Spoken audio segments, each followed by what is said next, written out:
Salut à tous, c'est Thomas, bienvenue sur la chaîne. On est reparti pour The First Tree. Où nous mène cette histoire? Je pense qu'on arrive à peu près à la moitié de l'histoire ou peut-être même à la fin.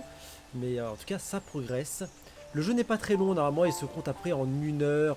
On m'a eu 45 minutes, une heure à peu près de jeu. Donc je pense qu'on s'approche déjà de la fin. C'est une petite série, mais qui est assez cool à faire. En plus, je la tourne d'une seule traite. Pour vous, ça fait plusieurs fois, mais pour moi, j'enchaîne tout d'affilée. Allez, on se laisse porter.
On our property, there were old abandoned pieces of a shed and car long left unused. I used to ask him all the time who those people were that left all this junk, and I'm sure he got so tired of hearing it that he made up some elaborate stories how a brown bear ate them and haunted the woods afterwards. What's funny is I think it made those people seem more real, growing up thinking they were still hanging out like they couldn't say goodbye. I used to tell my friends how I could swear I saw spirits move near the water, and that always freaked them out. I guess it didn't bother me, because the way I saw it, they were normal people with old cars and sheds, just trying to figure out how to survive and be happy in the middle of nowhere. It was a cool thought that they didn't want to leave, but I was a weird kid. Well, you had good company since those ghosts liked living in a place where they were brutally devoured.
Even at my most distant, at the times when I detested him the most, he kept reaching out.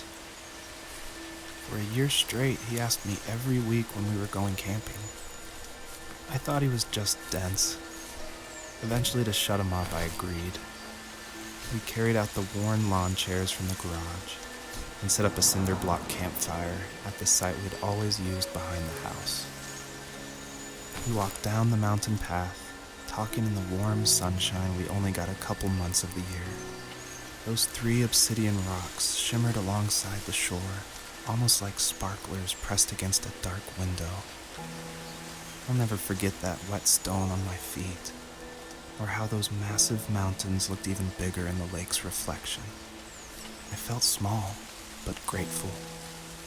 As the sun set, my dad found something I hadn't seen for a long time. The tree where I'd made my first carving when I was 6. I hadn't even carved it. My dad had helped me, but I still called it my tree. Something about seeing my name there made me open up, and we talked about everything that night in that old camouflage tent. I told him how much I loved sketching and design, and how it would be a dream to study architecture in Seattle. I told him how I didn't get along with my friends much anymore, but that I didn't mind being alone. He told me he was there for me, and he joked that if all he had to do was write my name on a tree to finally get me to talk, he would have left me carved logs with novels on them in front of my room every morning. I don't know why it took me that long to realize it, but it was then I knew how much he had sacrificed for me.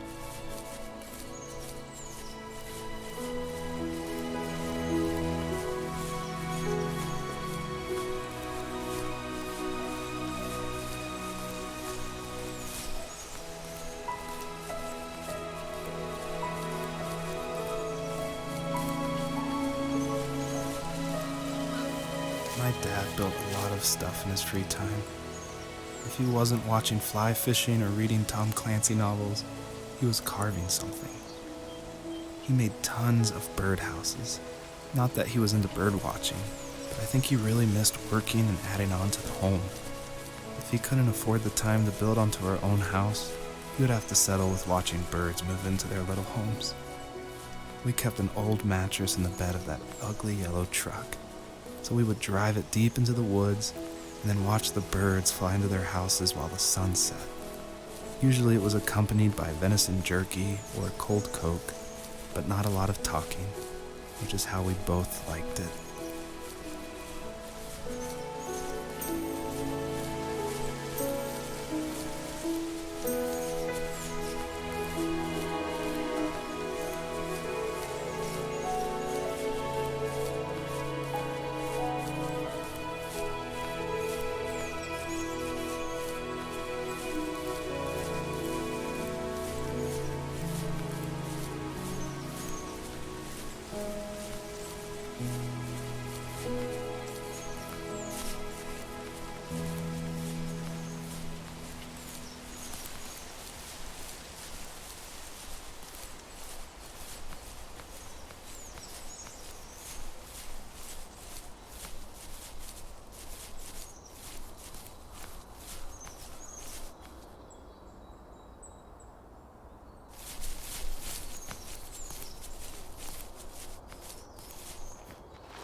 We were happiest underneath the evergreens.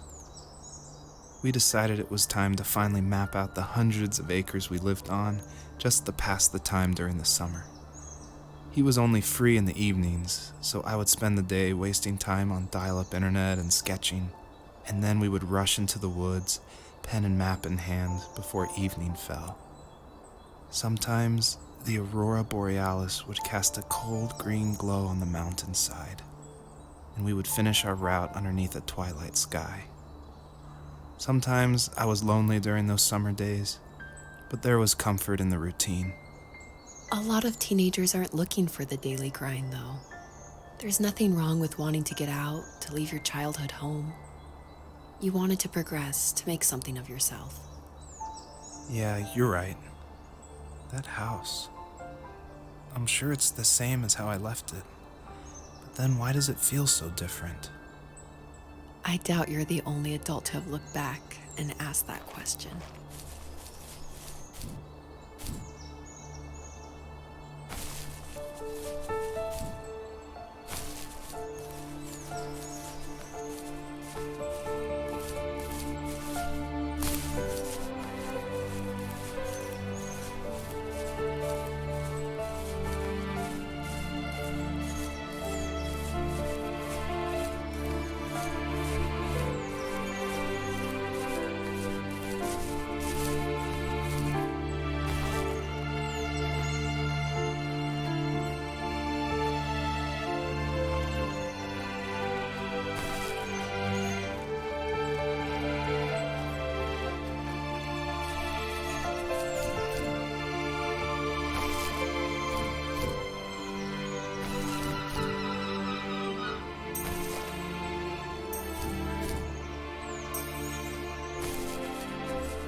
mother stood nearby, unfazed, like nothing was wrong. My dad is dead, and he's never coming back, Rachel. I can tell you these stories, but I can never reminisce with him again. He can never hold a grandchild that we'll probably never be able to have. I can never talk to him again, and I'll never be able to say I'm sorry for everything.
Joseph, you can't go to sleep feeling like this. I'm sorry for everything, and I know you need space, but I'm here for you. You don't need to feel so lost. Joseph, have I ever told you what my mother was like?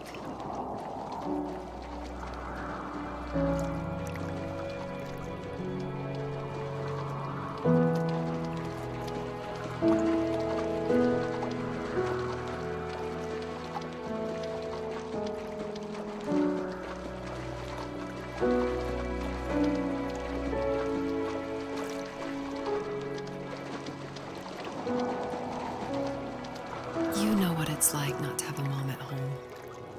And you know how hard that made my childhood. What helped me was watching the birds in the morning before the school bus came.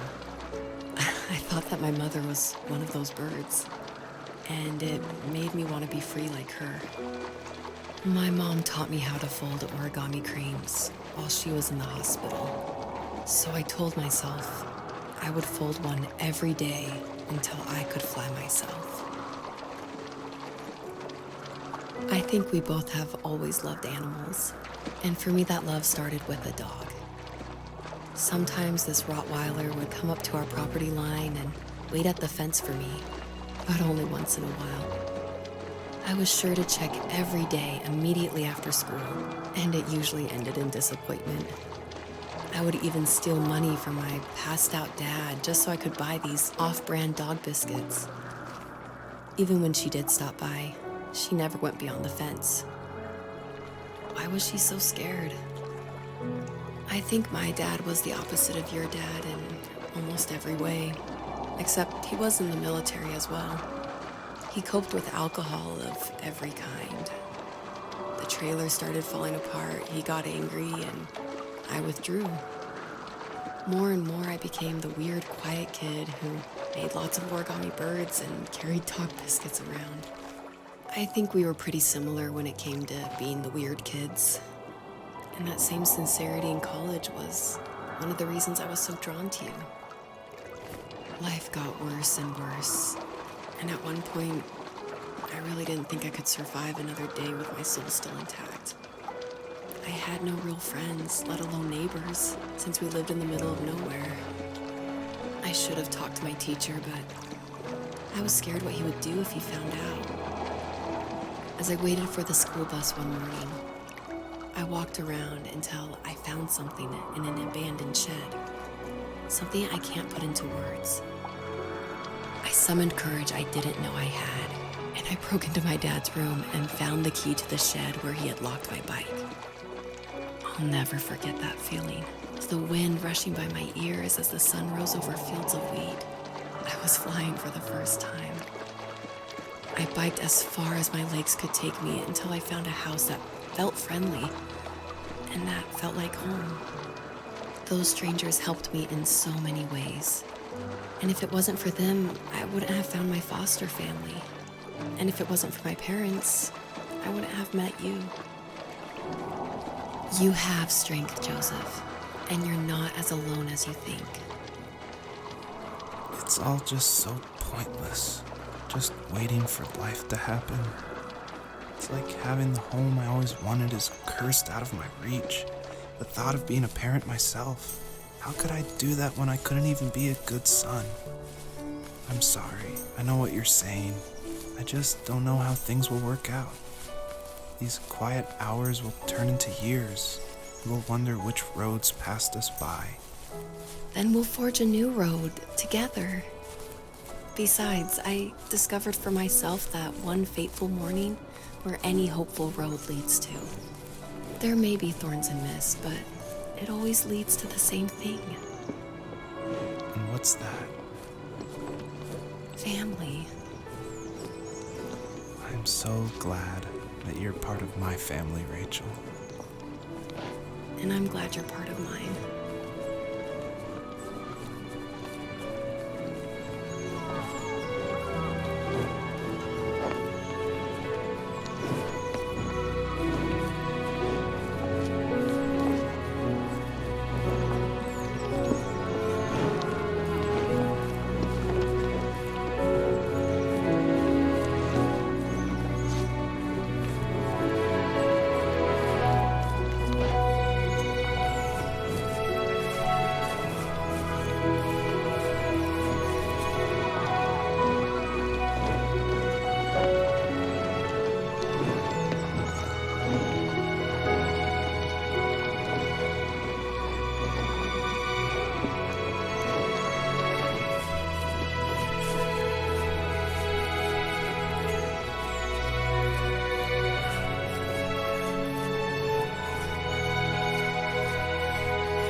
fox knew her last cub would be waiting for her at the first tree.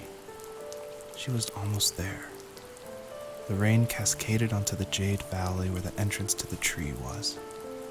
Life was protected there, because that's where life began. It was now only a mother and a daughter left. Items from my life still dotted the ground as she moved closer to her destination and destiny.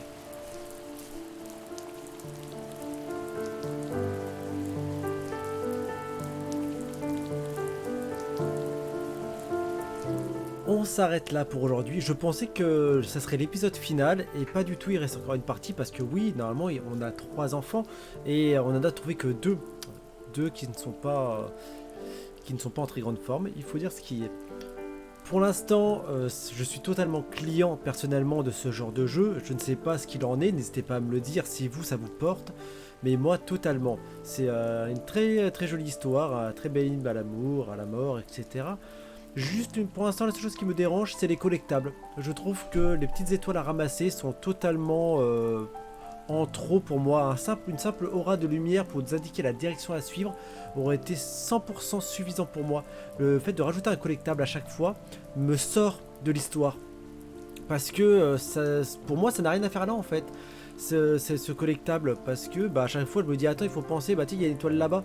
Je pense que c'est pour pousser à l'exploration. Parce qu'ils savaient pas trop comment pousser l'exploration, mais le simple fait d'avoir des auras, ils auraient dû mettre les petites auras comme ça d'histoire, peut-être en les faisant briller un peu plus et qui nous amènent à aller les voir. Mais les collectables, les petites étoiles en elles-mêmes, pour moi, ça casse totalement l'immersion dans cette histoire. C'est dommage, mais pour l'instant, j'ai envie d'en voir le bout pour autant. Et les voix des doubleurs sont juste très bien, je trouve, elles sont posées, elles sont agréables, c'est des voix qui se laissent écouter sans aucun problème.